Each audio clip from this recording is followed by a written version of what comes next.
Hi everyone, I am actually back because we had technical difficulties and now everything should be working. So I am here to talk to you about what's been going on in Edmonton's real estate market. We are talking March 19th. It is, can you believe it? The month of March is almost over. In Edmonton, the March market is typically a busier market, but this year we've had a busy year from January all the way until now. And I have noticed something interesting. So the last few weeks, last week, we went up slightly in inventory, which is how many listings are available. And this week, you will see that we went up again. So this is a good thing for the market. Having a seller's one-sided market isn't good for anybody. I know the sellers enjoy it, but it's still actually not that great for everyone. And if we have a balanced market, it is kind of more equal and it's not so extreme because the extremity will only last so long. That being said, we are definitely not out of the clear.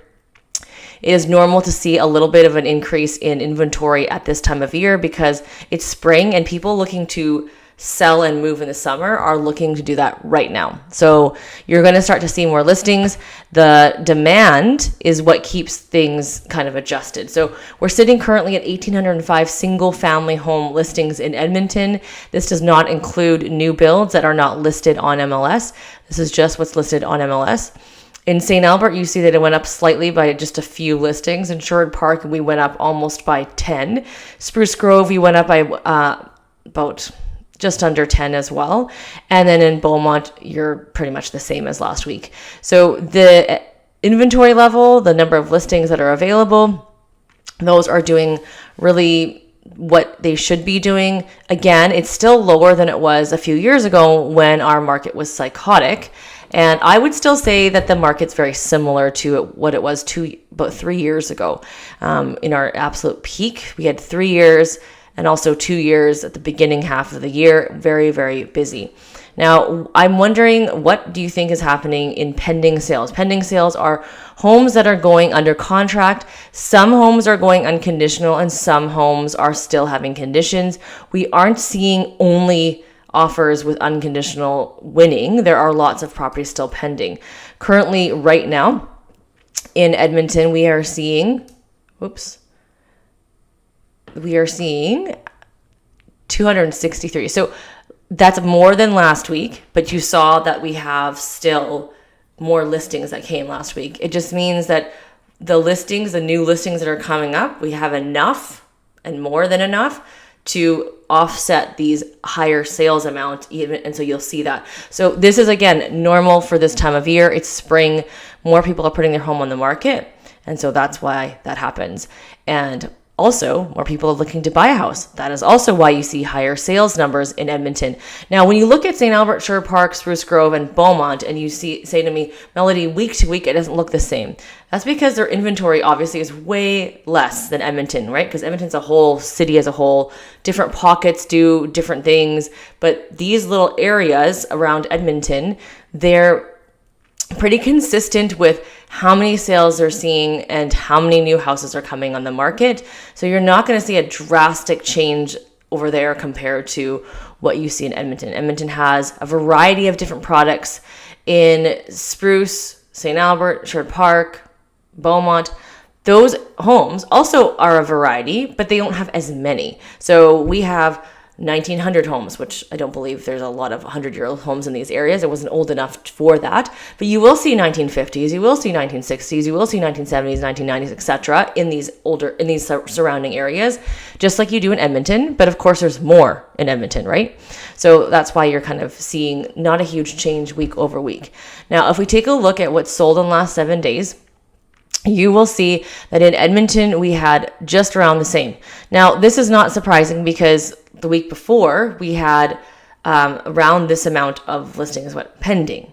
So pending listings usually move to sold, right? So it's kind of the pending sales is kind of a leading indicator to this number, but this number doesn't always translate one for one because sometimes deals do fall apart.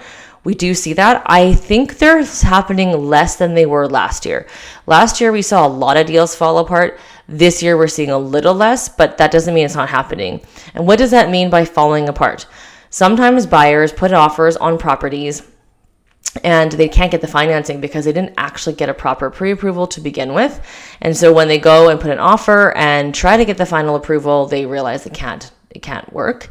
The other option is if a home inspection is happening and the inspection comes up with results that the buyer is not willing to take on, that is another reason. And you can negotiate. However, sometimes it's just the buyer is just not okay with it no matter what is negotiated. Or sometimes the seller and buyer aren't willing to meet because maybe the buyer is asking for so many things and the seller is thinking, I had 6 other offers on the table, I'm not taking that. So there are different reasons for why deals fall apart. You just have to find out house for house. They don't announce that, and they don't announce what the offer was for. I know a lot of people want to know, hey, what was that other offer for when it was pending? Nobody discloses that. It's not supposed to be disclosed anyways. So that's what happened in the last 7 days. Now, what about last year? Last year at this time, this was spring, so things were starting to already pick up, and it's interesting to see what it's going to be like compared to this year, which is, I believe, much busier than last year. So yes, it's still quite a bit busier. We had 230 sales this year compared to 187 last year. Look at St. Albert. It was almost double. Sherwood Park is still the same. Sherwood Park is steady Eddie, always been strong, never, even when we had that kind of horrible lower market back, I would say about, I think it was like in 2015, 16, they were still strong. They didn't really experience a lower market. So Sherwood Park has always been a strong real estate market. So Edmonton, St. Albert, and Spruce Grove all saw a higher sales amount this year compared to last year at this time. You can see almost double in all of these areas, including Beaumont. So that means, yes, we definitely are busier than last year. Are our prices the same as last year? No. Our prices have definitely increased, and I've seen that even with clients who were starting to look for homes at the end of this last year, so November, December, and then now still looking because there hasn't been a whole lot. They've been looking online and they've been seeing that the prices are only going up, not down. And even if you wait for more properties to come, you are going to be contending with other buyers who have also been waiting for more properties to come. So that's something to keep in mind, to really dial down knowing what exactly you want so that we can help you. And the guide is supposed to, like realtors, our guides, are supposed to be able to help you figure out that. You might think you know that this is what you want, but we need to sit down and continue to have a conversation. What else also happens is, in addition to sitting down and figuring out what's going to happen, you also, as we look at properties and you realize, maybe I don't want to take on an older home that requires so much more work. Or maybe I am okay with taking a house with more work than buying a new one and having no yard. So it all depends on what their toleration is, right? There is affordable homes in Edmonton. That is why we're seeing so many people move over here. But affordable is also in the eye of the beholder, right? So we have lots of home sales between 300,000 to 500,000 right now, and it's the inching up. So the average price of single family homes is just around 500, and that is the average. So if you're looking for under, you're either going to have to buy a house that is needing more work, or it's in a further location, or it is a smaller home, or it is an attached single family home, which is a duplex or a townhouse. Let me know in the comments, I need to get some water, what you guys are curious about in terms of the real estate market. I'm going to pull up some information about certain neighborhoods and what they've been doing this last week, because those areas change week to week, and I want to show you some of the old areas versus the new areas, what kind of inventory level is like and what the sales are like. So we're going to take a look at, I'm just going to show you. So there are new areas such as Secord and Rosenthal, and then there's going to be the older areas, and I want to show you that. So let me just pull this up. Okay, so I'm going to show you, for example, Mayfield. Mayfield is a West Edmonton neighborhood, got older homes. There's currently nothing for sale. No big surprise. And let's take a look at what has sold in the last 7 days. Let's go 30 days. So in the last 30 days in Mayfield, the range price from 310 to 500. Actually, these two are quite high, and of course they're infills. That's interesting. I haven't seen infills in Mayfield very frequently, so we'll take a look at those houses. 310 is a house under 1,000 square feet, and it was built in 1958 with a fully finished basement with no garage. So if you're looking for a home with a garage over 1,000 square feet, you for sure will be paying more. This was a sale in end of February. These homes here, this is what sold in the 495 and 500. The lots in these old neighborhoods are large, so this was likely one lot split into two, and now there's two new homes, and this is the typical layout for an infill home, which is the long and narrow home. And I want to see if it shows you a picture of the yard, because they're known for a yard. However, the garages take up quite a bit of the yard, and then you typically aren't left with a huge garage. But this is a very standard layout, and I'm very surprised to see this in Mayfield because we haven't seen a whole lot of infills in Mayfield. Oh, and it even has a second kitchen.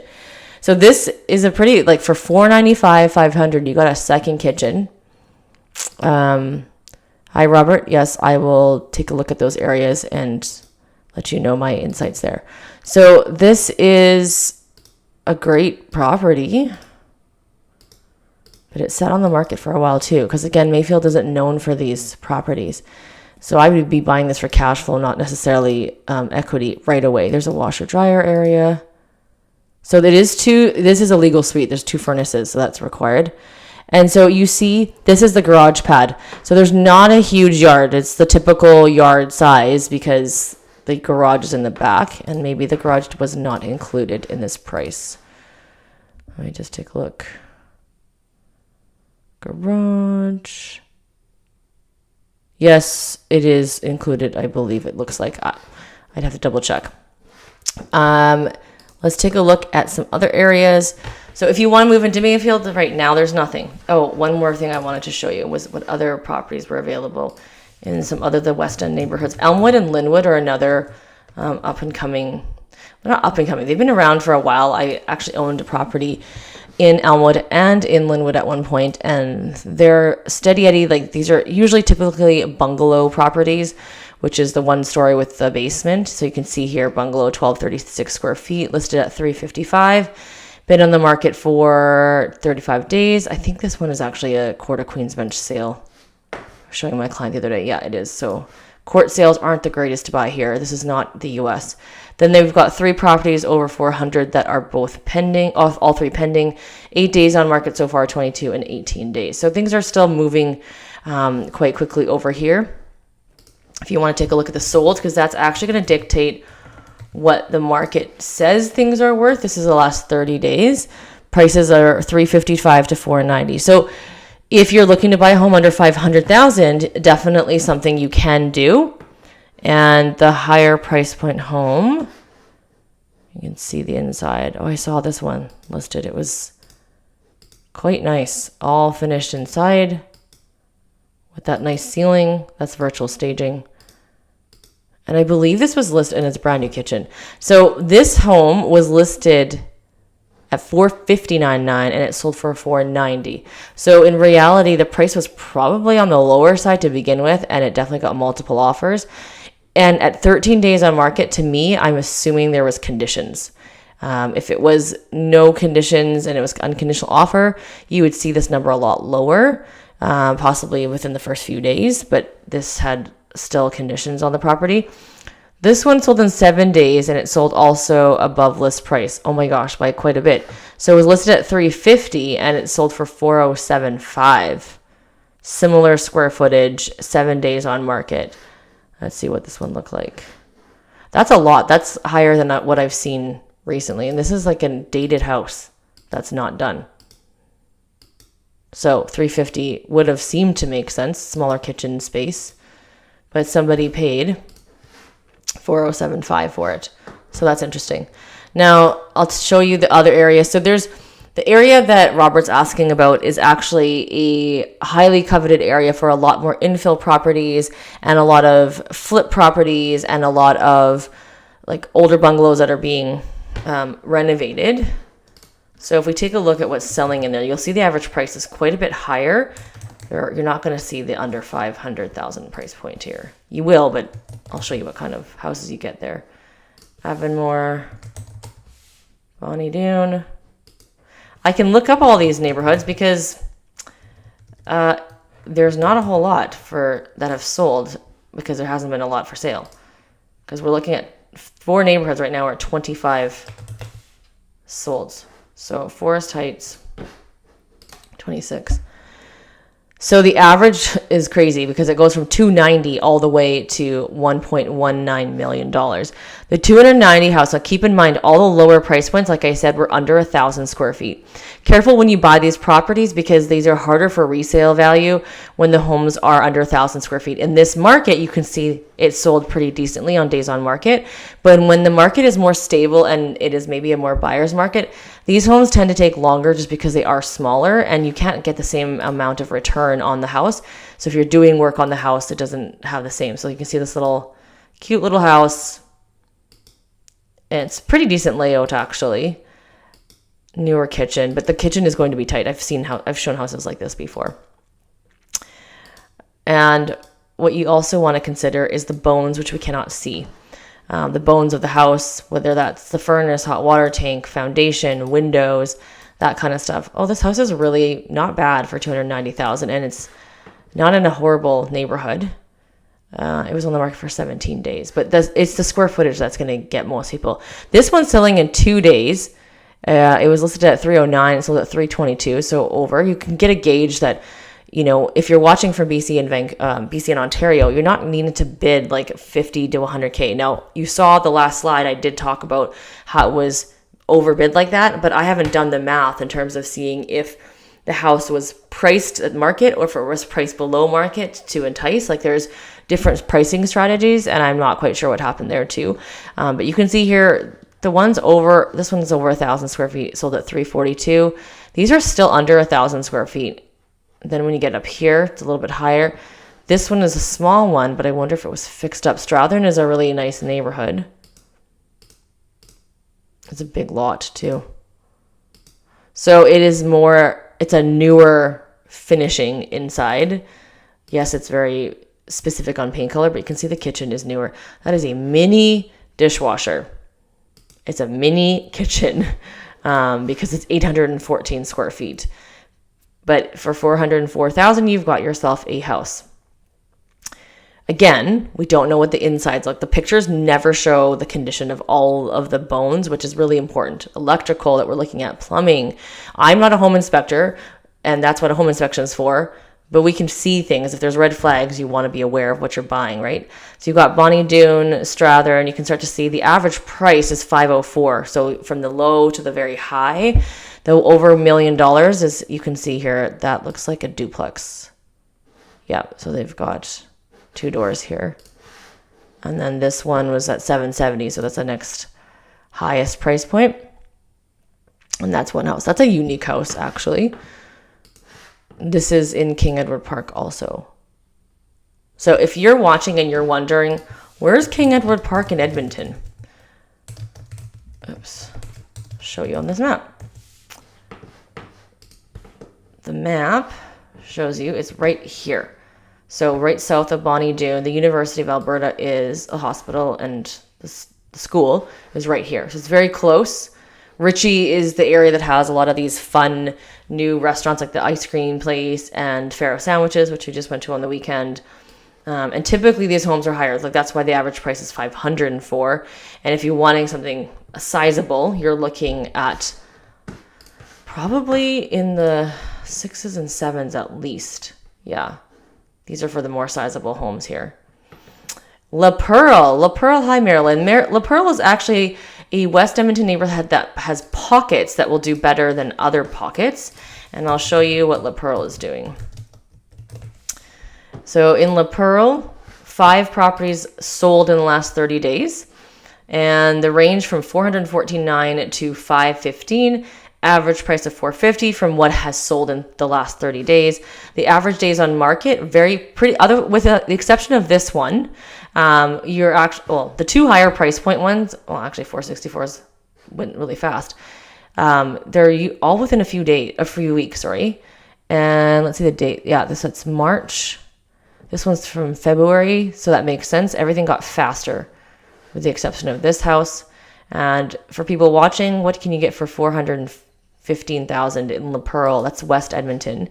That's just under 1,700 square feet. This is a nice house. This is $415,000. Now, don't forget, that's an old house. An old kitchen. When you look at pictures online, I will tell you, they always look better than when you're in person. So you want to make sure you see a house in person, especially when it comes to these older homes. When you're buying a new home without seeing it instead of just pictures, it's very different than in-person older homes. I always recommend people who are buying older homes from out of town, please, please, please come see the property.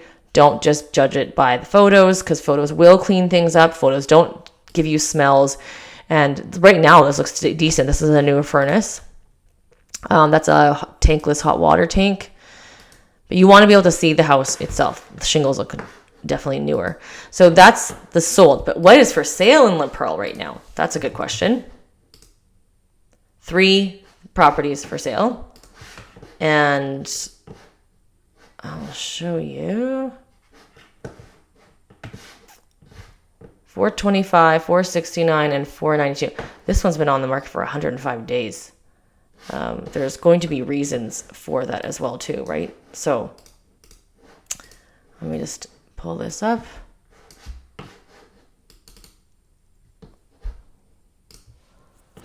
I want to show you this inside here. So this is a split level, it looks like. This is not a bad house. Now, like I said, there's pockets. So this is on 179th Street. So let's just take a look at the address here.